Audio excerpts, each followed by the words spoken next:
Hello and welcome to the Decibel Boost podcast, the official music podcast for the website Surreal Resolution. I am your host and jack of several, but sadly not all musical trades, Robert, and with me I have... the most progressive prog snob of North Carolina, Alex. And... oh no, damn, I'm Mark. I'm the hip-hop guy, and that was a table. Dang, dude, what did the table do to you? Is this like WrestleMania tonight or something? No, maybe. He's not Kokios. Oh, don't... clean that table. Clean it. You don't know where it's been. Oh, damn, I somebody burn it now. You know, I should probably go back and rewatch that show now that you bring it up. Which you can get, I think, next month. Yep, it's coming back. Yeah, I know, but, I have, the old Bandai anime for that show, so... You know, the one that, it comes on, 8 discs. That's riveting and all, but I doubt the listeners want to hear about that on this of all shows. Hey, there could be some crossover. You know, weebs listen to music, too. Lots of music we listen to. Probably. Anyway, before we get this podcast kicked off into high gear, I have a very special announcement I want to make regarding the home of the Decibel Boost podcast. This podcast will, of course, be released on Friday, which is probably when you'll first be listening to it, and it'll be officially hosted on the newly launched Surreal Resolution, which is launching on Friday. You can find that at surrealresolution.com. And the podcast in particular will be hosted on sort of its own subdomain in that site, which will be decibelboost.surrealresolution.com.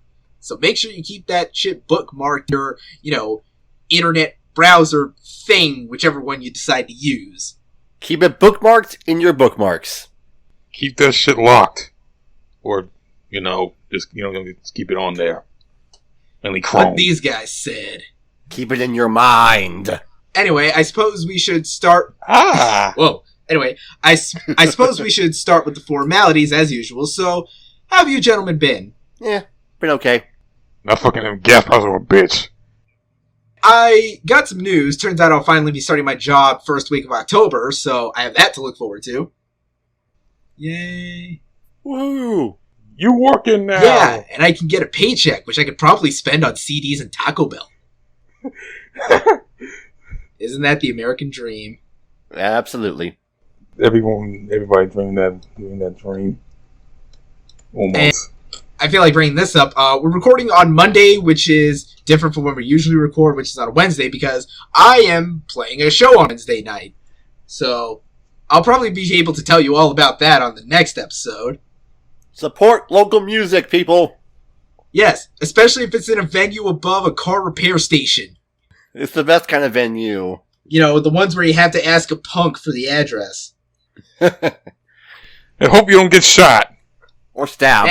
Hasn't happened yet, so, it's probably not going to happen. Anyway, before we actually segue into the usual business regarding new music and random music news, I'm going to start with something a little bit different here. I'm going to issue some corrections to incorrect things that I said in the past episode. With apologies if it sounds like I'm ripping off the Easy Allies podcast, who, do corrections on their shit. Let's get into things I screwed up on from last episode. Starting with Lady Gaga. I had kind of falsely implied that she was completely absent from music between 2013 and 2016. This was actually not true. She released a collaborative album with big band singer Tony Bennett, and she had recorded a single called Till It Happens to You from a documentary called The Hunting Ground. The song actually received an Academy Award nomination for Best Original Song, but my girl got robbed because it went to friggin' Sam Smith, who did that god-awful theme for Spectre. Boo! Seriously, that's Ew, all. That's probably the worst Bond theme ever recorded since Madonna's Bond theme, and that's saying a lot. We don't talk about that. Oh yeah, people were pissed when that shit happened. I know friends of mine that were fucking pissed when that song won, and hell, they got right to me. I mean, Sam Smith is not that strong of a singer. He's really not. He sucks. The bad thing about it is the production of the song is nice, but the singing he's not all that good. at all. I mean, I can see him try, but nah, the guy's no good. Or at least he's not good by himself. No, he's not. Anyway, to get on to my second correction, I had mistakenly pinned Kings of Leon's significant mainstream popularity at around 2010 or 2011. Turns out, the song Use Somebody, which, was their big hit, heck, it peaked at number 4 on Billboard's Hot 100, actually first came out December 2008, and then started, becoming a big chart success in 2009. So I was about a year or two off. My apologies for being dumb. And this last correction I have to issue, turns out Alex was right, and I was completely wrong about how much money Guns N' Roses' reunion tour was making, because I had mistakenly said thousands and thousands, and he was right to say it was millions. Millions. Once again, I am always right. And they owe $5. Heck, to put this in perspective, the lowest estimation of how many they made was $2.9 million at a concert in Cincinnati, Ohio, and highest amount of money they made was just above $11.5 million after playing the MetLife Stadium in Jersey. Cash money, son. I get the cream. Yes, that is some bank. Some mad bank. And now, with corrections out of the way, let us get into the new music that came out recently. First off, I found this one kind of enjoyable because it's from one of my favorite ghostly international artists, Tycho. He released a new single called Epoch, and we don't really know if it's attached to any kind of album at the moment, but I thought it was an enjoyable song for what it's worth. It's a very chill, kind of electronic song that also kind of builds a lot. There's even some cool, electric guitar passages somewhere in the middle, and, Tycho just knows how to make, great chill-out music, if you know what I mean. Oh yeah, I see what you mean. I listened to the song like 2 or 3 times now, and it's this is a pretty chill electronic song that you can hear from anybody from Ghostly, and all the people in there like Calm Trues and any other artists. This is definitely up their alley. We all like us some Tycho here. I still think back to that day when Toonami ended the first time, and Cascade was there to greet us all. Yeah. Sadness. Yep. Oh yeah. Reminds me, I have a couple Tycho albums on vinyl. Ooh, really? Gotta listen to that. Yeah. I was unaware of that, and I am in fact quite surprised. Yeah, I got a couple Tycho albums. Boards of Canada, Flying Lotus, You're Dead. Oh yeah. Nice. Oh. Vital nerd. Yep. I'm the audiophile here. Come on. Yeah, we know. We're gonna get into that soon enough. Oh yeah. Just warming up. Second up on the new song checklist, one of my most anticipated synthwave albums of the year is the newest one by GosT, spelled without an H, just so you don't confuse it with the guys in the masks. Yeah, without an H and a capital T. I know, right? Stylization. So, GosT dropped a new single from their upcoming album. The song is titled Arise, and while the previous single he dropped, which I believe is titled Maleficarium, was, more of that synthwave style where it's like John Carpenter on steroids, just intense in your face, kind of darkly satanic stuff. This one's a more chill track, although it still kind of has that dark gothic atmosphere to it, mainly because of the vocal performance by Kriistal Ann. Anytime one of these synthwave guys does a chiller track, it's almost always on one that's got vocals to it. Although to be fair, I do like the way Kriistal kind of tries to match the sort of dark vibe of the song with her own kind of haughty gothic vocals to it. I find that kind of thing quite enjoyable, although I think honestly I'll probably just stick with the heavy as shit instrumental tracks once that album actually drops. Anyway, that's all I have to say on that. Up next, new single from Meshuggah, the second new single I believe from their upcoming release The Violent Sleep of Reason, a track titled Nostrum, which its release was marked with one of those weird 360-degree lyric videos. The where you kind of have to scroll, you have to click on the screen and then kind of move the video around to actually find the damn lyrics in the first place. Well, kind of. It's meant to be viewed through a VR finder, the Samsung Gear VR, or what I have with me right now, the Run the Jewels Google Cardboard VR viewer, which I got at Record Store Day. What you do is you put your phone in the little viewer, in the front, put it on your head, and you can just roam around, look around, and just take in all the visuals. It's pretty trippy. And of course, as for the song itself, it jams pretty hard. I was even getting more into it when I was watching the accompanying video that was uploaded by the band, where it showed like a live playthrough from the drummer's perspective, which is kind of interesting to show off the whole aspect of this album, where apparently they're recording it like live. So like the final takes you hear on the album were like them all recording the song at the same time. This one in particular, it kind of reminds me a lot of one of these songs from their previous album, Kolos, except like a less monotonous version of it. I'm kind of blanking on the name of the song, though I'm probably gonna... Hang on, let me look it up really quick. Meshuggah, Kolos. Live recording. It's a lost art. Indeed. Oh, it's a song called Marrow that I was thinking of. It has that same kind of... where it's these long gaps between like, palm mutes and then like heavy accentuated notes, and it almost kind of feels like it's sliding between the two a little bit. Although it's nowhere near as admittingly monotonous as that song was. Heck, looking at the album artwork, which kind of has like the same color scheme as Kolos, I kind of figured it would be like in that same vein. Although this is actually like way better than it was. Yep, heavy as crap, and more reason that the new album's going to be awesome. We only have a little longer to go. Yep, October 7th. Gotta get us more of that gent. A little longer to go. Anyway, up next, I'm going to leave Mark to talk about this one.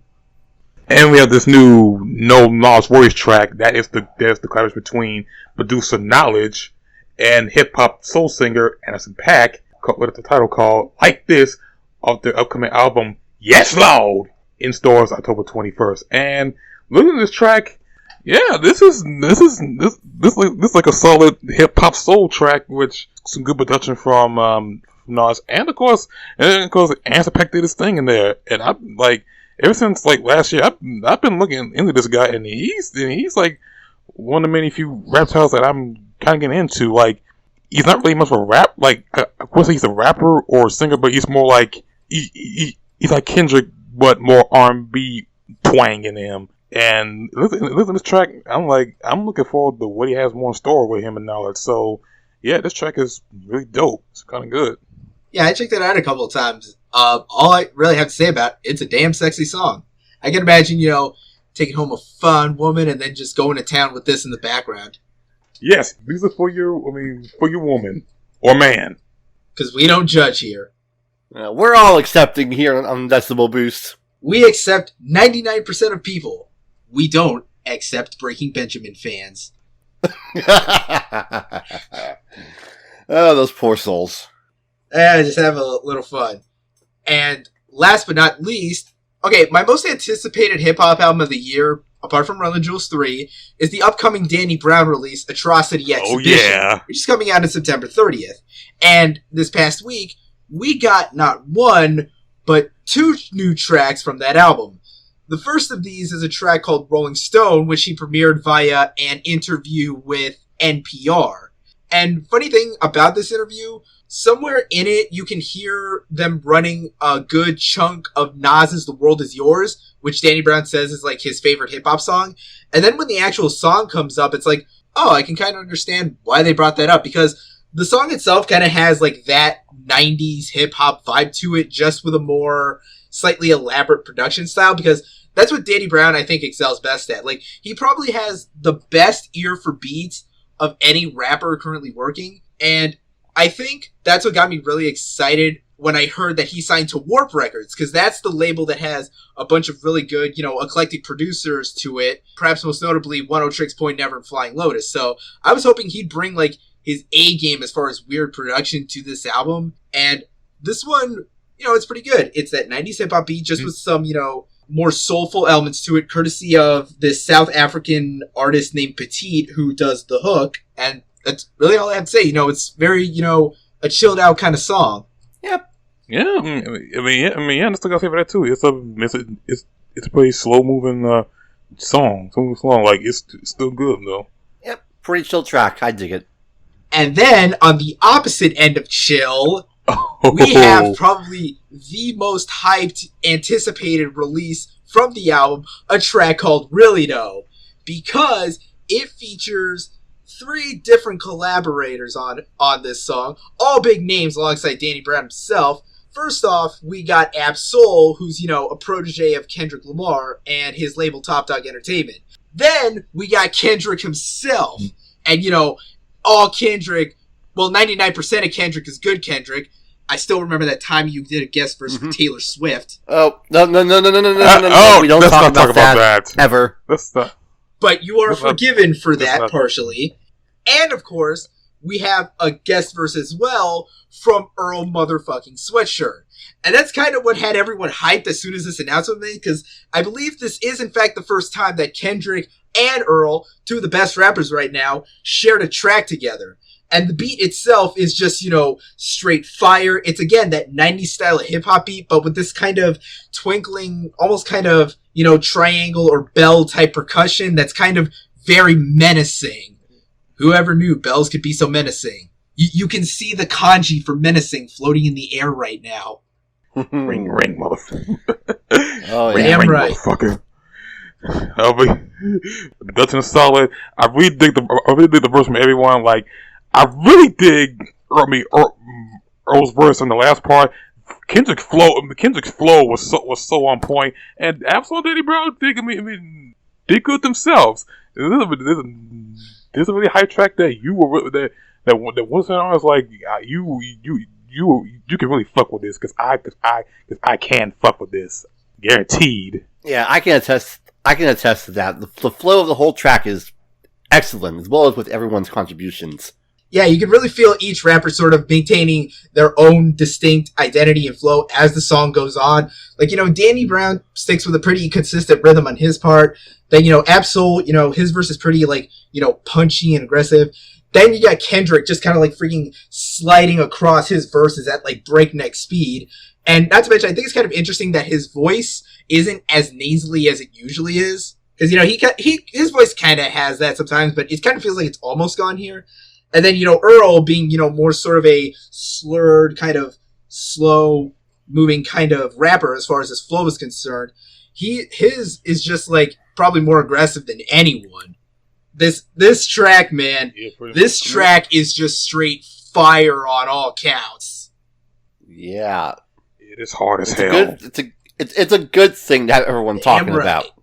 And yeah, we can expect to hear this September 30th, and that I tell you, that day, that's like a week and a half about from now, and I cannot wait to get my hands on it. Pretty much. Yeah, a week from this coming Friday, actually. Yep. So close. So for all you listening out there, a week from today. Damn right. And now with that handful of new singles out of the way, let's get into some of the news that happened this past week.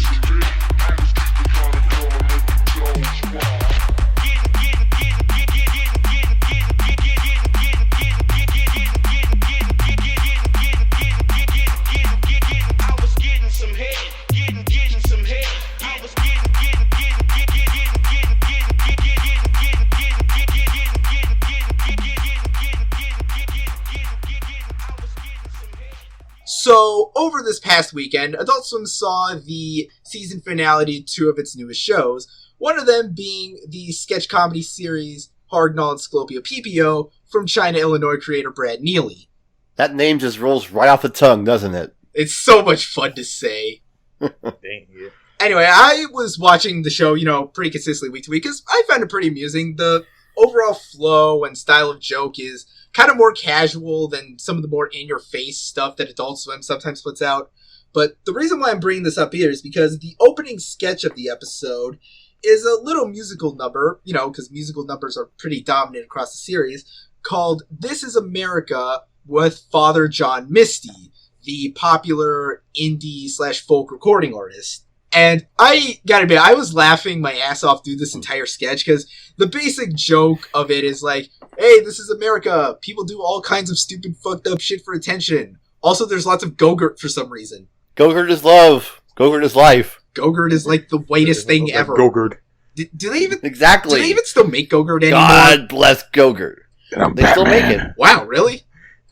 I thought they went out of business. Last time I checked, yeah. Yeah, they do. for some, I guess, them kids, they love them Gogurt. Yeah, and the sketch was pretty humorous. It was just, him singing along to the screwed up things people will do for attention in this country, including a guy who dressed as Batman and, bungee jumped with, his pants off.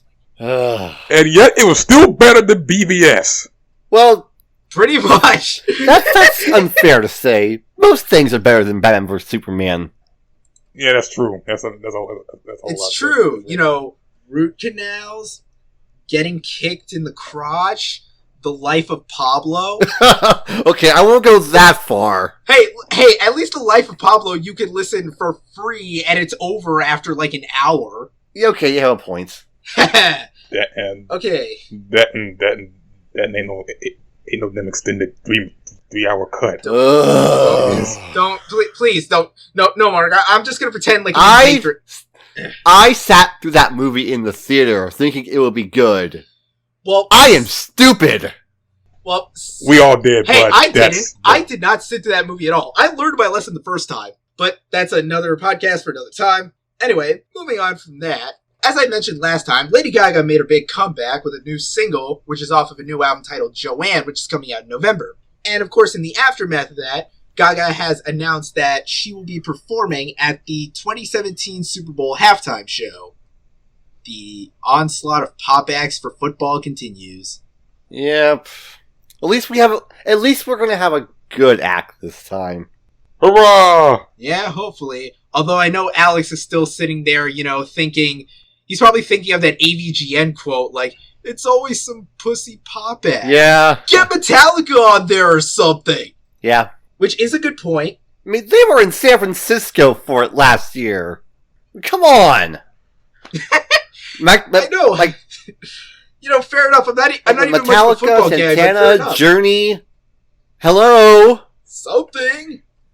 But, they got to get the contemporary pop acts, because I'm assuming that's what brings in the ratings. And it's what the sponsor wants, which is always Pepsi. They couldn't even get the good cola company. They have to settle for, third best. Yeah. And I don't even know if there's any other major manufacturers of cola apart from Pepsi. I'm just saying, they're so mediocre that they skip a place below. Yeah. But, I suppose we'll all have that to look forward to. Well, I mean, those of you who actually watch football. I know Alex does. Yes, I do. Okay. Next up, a movie trailer dropped recently for a little comedy film called Ordinary World, which stars, of all people, Green Day frontman Billie Joe Armstrong, who is apparently also doing the music for this film with, original compositions and stuff that he's contributing. The basic premise from the trailer... his character is playing, a punk musician who was, really popular back in the day, but then he kind of burned out, and now he just, lives a normal suburban life. He's got a wife, he's got a daughter, he works a mediocre retail job, or, as you know, this is basically just a documentary of every, rock musician ever. Sounds like a really toned-down version of Devin Townsend's Punky Brewster album. Indeed. That's a music joke! The best kind. And it just kind of follows him as he's trying to he's in a rut and he kind of wants to get those glory days back, especially on the night of his birthday, which is kind of what the film leans towards. When his birthday arrives, he kind of wants to, go out for a night and recapture that punk rock spirit. But can he do it while also remaining a good father to his child and a good husband to his wife? Wow. Sounds riveting. I can't wait to not see it. And it comes out October 14th, so this looks like basically any other comedy movie you see trailers of. It looks like that very generic ass trailer of a movie that you're gonna eventually see on HBO or Cinemax or Comedy Central or whatever fucking channel you've got in your cable system. Pretty much. It just sounds so. It's there. Blasé. It's like a toaster or bathtub or that bottle of rum you got in your cabinet. Exactly. Like Mark said, it's a movie that just kind of exists like some kind of functioning product, like a towel rod or something.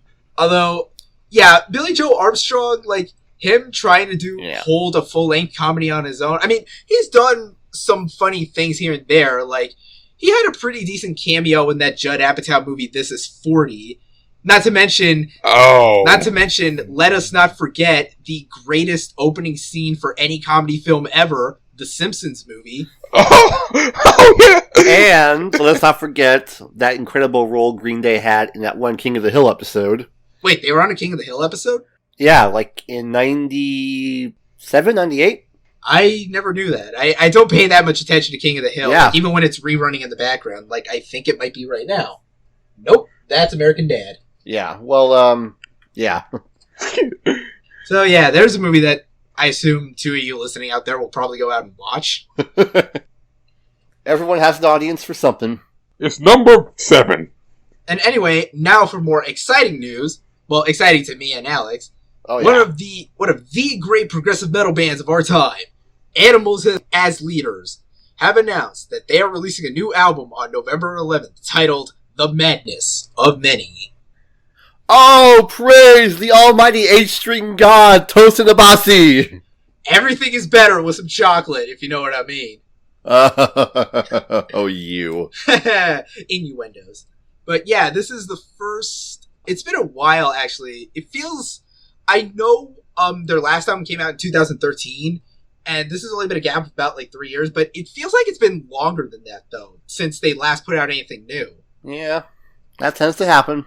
You know, now I think about it, I actually do remember seeing them live, I believe, last year, when they were touring with Between the Buried and Me and The Contortionist. So, you know, every modern prog snob's dream tour. Oh, yeah. And I was there. And since I'm a prog snob, too, I had a lot of fun. So, that's really all we have to say on that. I'm really looking forward to it. I think their last album was probably the best that they've put out. So, I'm hoping this one probably, kicks things up several notches. I'm sure it will. It's the ever-growing evolution. Ever-growing. I lost my train of thought right there. Oh, Alex. Anyway, on to a couple bits of downer news. The Miami, Florida-based technical death metal outfit Abiotic have decided to call it quits after 5 years active. They released one EP in 2011, then they got picked up by Metal Blade and released their debut in 2012. They released their follow-up in 2015, I believe, and within the past week, maybe slightly longer than that, they decided to call it quits, although they said there was no ill will between the members. Does that mean... Alex, can you guess the reason why they broke up? Let me think. It could be so many reasons. I just wonder, though, what is the actual reason? Well, isn't it obvious? They said it was because it was difficult to keep this kind of band going, especially because there wasn't a lot of money in it. Of course, the money. Poor guys. Yeah, I even remember I actually heard about this kind of word of mouth-ish, because, okay, the original vocalist for Abiotic, a dude named Ray Jimenez, left Abiotic sometime after they released their first album, and went on to form a new band, this sort of kind of deathcore-ish metalcore act called Acedia. And I'm friends with their bass player, and I had heard through him and a couple mutual friends of his that the band was that Abiotic themselves were kind of in debt to the label, a lot from what I've heard. I could be misremembering, but I do remember some degree of debt, though.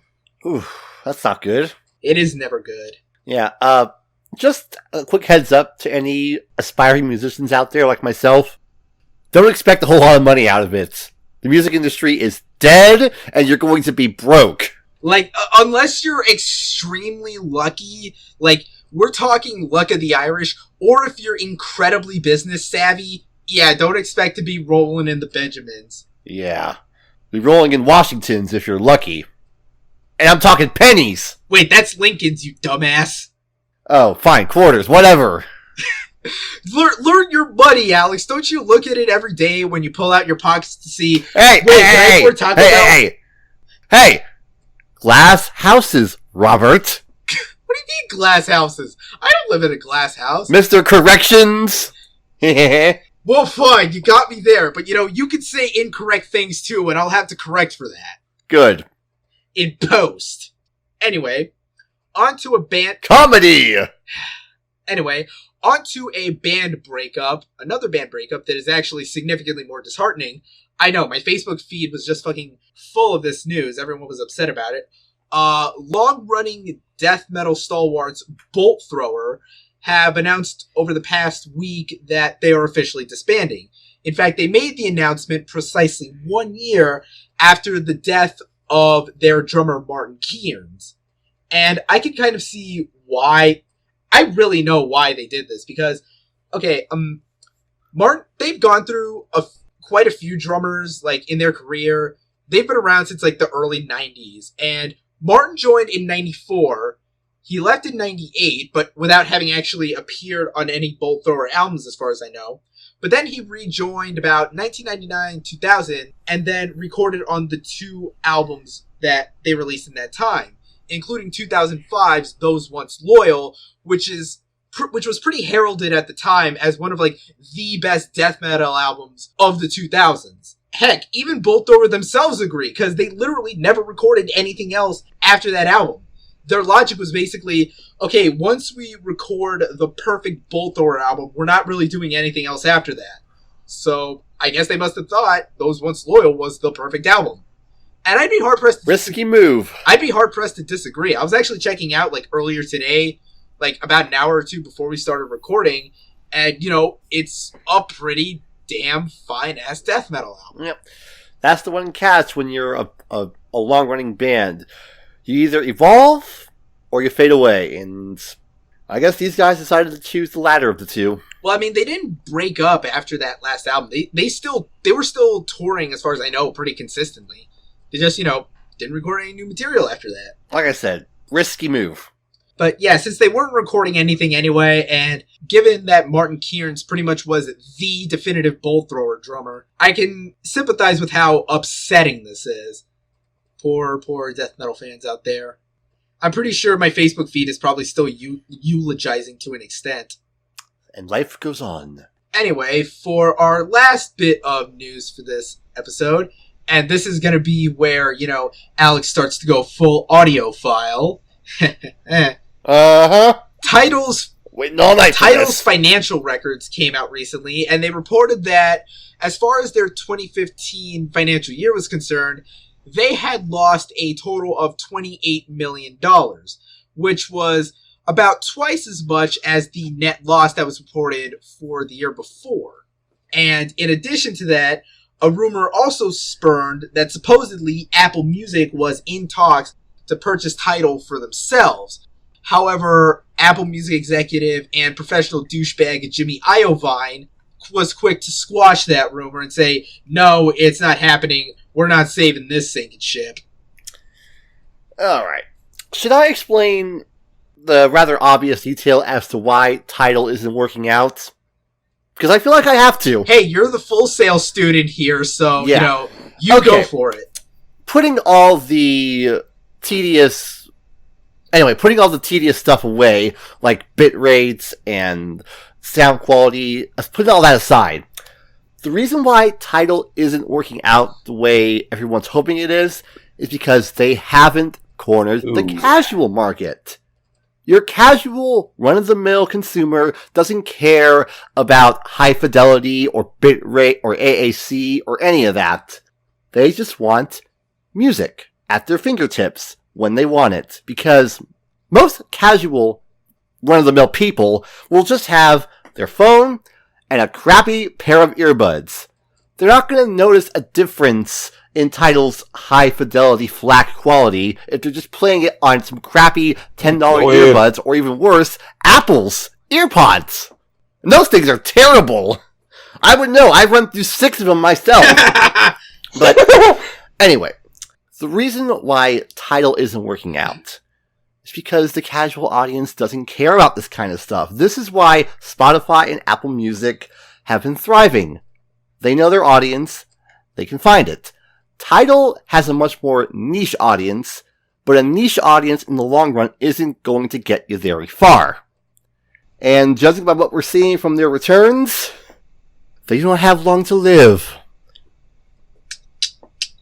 Those poor, sad fools. Yeah, no.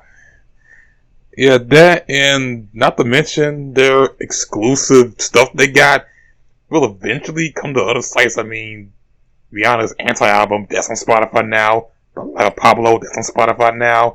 Lemonade's not on Spotify now, but it's Beyonce, of course. She got fans, loads of them, so of course I do that. The point, and I've been in the next month or so that Usher album gonna be on Spotify too, or next week. Yep. As far as I know, the thing is like, okay, like one of your points is exclusivity for this, but sometimes people really like they're not really gonna carry that much that long. I mean, because it don't say exclusive for long. I mean, that, and well, maybe it'll work if the artist is big enough. It's big enough because, like I said, Kanye West, Beyonce, Rihanna, those are big names. Of course, people are gonna check them out. I mean, because no one is going to check out from somebody that probably has like half the fan base of those guys. Like, you're not gonna hear a Tyga album titled exclusively because no one gives a fuck about Tyga. Or that's true. You check the Go album because of a gold, alright. The fake type of gold, entertain your nipple green, your hands green, and but yeah. Now look, I'm gonna say this, like, now you got 4 million paying subscribers. Okay, fine, that's nice and dandy, but that's now compared to Apple's 17 million, and I'm guessing Spotify's 40 million, 30 to 40 million, I believe, somewhere in that range. Yeah, that was, yeah. I get you're trying to go for the niche type of shit, but yeah. Also, $20 for a fucking hi-fi version of that shit. Yeah, one other thing I want to add. Like I said about the casual audience, not everyone's going to have a really good $200 pair of high-quality headphones like I do. Not everyone's going to listen to vinyl like I do, so that way they'll be able to tell the difference in the nuances between a streaming audio and analog vinyl audio. Like I said, they're not going to care. So having a $20 high fidelity tier is not working. Because people are going to listen to music on crappy earbuds and they won't tell the difference. And with that said, you dumbasses. Yeah, this kind of reminds me a little bit of, like, you know, if I may veer into a gaming detour for a moment, the way that, like, Sony and Microsoft are trying to market these new concepts for their consoles, you know, Sclopio and the PS4 Pro. It's like, okay, you're trying to appeal to a niche audience there, you know, the kind that actually has, like, you know, technological hard-ons for, oh my god, so many teraflops. And they're probably gonna buy it. You know, those who actually, you know, really know in depth, they may, but I highly doubt that's a very profitable niche. Yeah. Mm-mm. Yeah, the whole thing just strikes me as, like, you know, a little bit of a waste in that regard. And if you want to hear more video game talk, listen to The Straining Stage every week on SurrealResolution.com. That's a plug! Wow, that is the most shameless plug I have ever seen. You see me lately? Have you seen me lately? Dude, even you have more dignity in your plugs than Alex. Well, you're the one that brought video games. Yeah, but you didn't have to, you know, plug the other podcasts, you know. Hey, it's synergy. Synergy. It's only synergy if Tyler and Joey return the favor. When you're on there, you will. They're going to be too busy shit-posting Barney photos in the podcast. Anyway. Okay, so I suppose that gets all of the news out of the way. So, bottom line, Tidal be dumb, yo. Yeah, man. You better do some big change-ups, or else you're gonna be done like, what's that fucking site, Napster or what's the other fucking site? Yeah. Anyway, get good or you're done. Pirate Bay? Yeah, whatever. Yeah. Point is, Tidal, get good or you're fucking done. The iceberg is on the horizon. So now, to conclude with this podcast, we are, of course, going to run down the new releases for the week of September 23rd, 2016. And most of the ones I found of note, of significance, were, of course, metal ones. And before anyone thinks I'm being biased here, I really do check. Like, I check on both Wikipedia and Metacritic's schedules of upcoming albums to try to find as many, notable names. And if most of the ones happen to come up metal, well then, that's not really my problem. I tried looking, I swear. Anyway, so to start, from the sludgy hardcore / grindcore act Trap Them, their newest release, Crown Feral, is dropping on Friday. Then, up next, one of my most anticipated albums of the year, from the metalcore act Every Time I Die, their newest release, Low Teens. And you damn well bet I'm going to be playing that shit day one. I do love me some... Of course. I do love me some Keith Buckley, man. Ooh, child. Anyway, from melodic death metal act Insomnium, their newest release, Winter's Gate, drops on Friday. Neurosis, the popular post-metal act, have a new album out called Fires Within Fires. And last but not least, the woman responsible for singing that one Disney song that I'm sure you're totally not sick of at this point, Idina Menzel. She's dropping an album simply titled Idina. Period. There's a period in the title. A Disney star releasing an album? I'm shocked. Hey man, you gotta cash in on that Let It Go hype. Yeah, just like Ashley Tisdale did. And Hilary Duff. And those other Disney stars I can't think of right now. Yeah, but see, Idina Menzel is actually kind of a good singer, though. Fair enough. And that'll do it for this week's edition of the Decibel Boost podcast. As always, we will sign out with where you can find us on miscellaneous internet spots. So, Alex, where can they find you? Aura of Azure on Twitter. And as a quick note, this episode was an ordeal to make. Yeah, you guys... You don't need to know the inner workings of this podcast, but trust me, it's going to be hell this week. Which is why I'm kind of glad we recorded on Monday. Not just because I had the show on Wednesday, but this will give me a good head start. So, a couple extra days of editing, so that way I'll have it really good and cleaned up for Friday. Yeah, make sure Future Rob gets in a lot of work. Will do. And now, Mark, where can they find you? On Twitter, you can find me at Mac2 Hybrid Media. And not only that, you can find me on my own site, The Mind of the Hybrid One, at thehybrid1.wordpress.com. Stay tuned for more shit, stay tuned for more shit all that stuff, all that good shit and all that. There's music articles and reviews and fiction and stuff. And especially anime stuff. That fall season looks not that good. But that's for a different time. And as for me, you can find me on Twitter at Rob Barracuda. You can also find me on YouTube at Rob Barracuda, which is probably where you're listening to this podcast right now. Hey, while you're there, remember to click subscribe so, you can be immediately notified. Well, okay, you have to click subscribe and then click the bell thing because YouTube's notification system is weird. But make sure to do that if you like podcasts so you can always be updated when newest episodes go up, which will, of course, always be on Fridays at its new home, surrealresolution.com, or rather the subdomain decibelboost.surrealresolution.com. And that'll do it for this week's edition of the Decibel Boost cast. Thank you for listening. Oh, and as always, shout out to Mr. E for letting me use his music for this podcast. So until next time, peace out. Lyk Dis.